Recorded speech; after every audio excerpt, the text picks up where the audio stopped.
Живеехме в малкия град, където киното беше само в събота. Нямаше барове, нямаше дискотеки, но нашата любов беше всичко. Редяхме се на опашка в пощата, притеснявахме се за телефона. Ще има ли връзка? Ще можем ли да се чуем?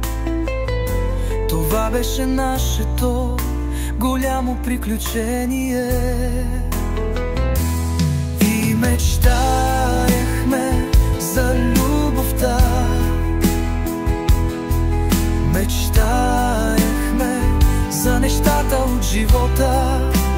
Бяхме млади, бяхме щастливи в малкия град, където всичко беше просто.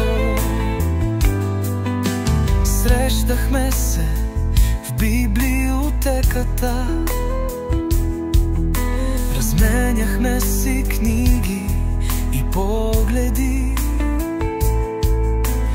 Писмата, които пропътуваха дни, носяха сбъднати мечти. И мечтаехме за любовта, мечтаехме за нещата от живота. Бяхме млади, бяхме щастливи в малкия град, като всичко беше просто.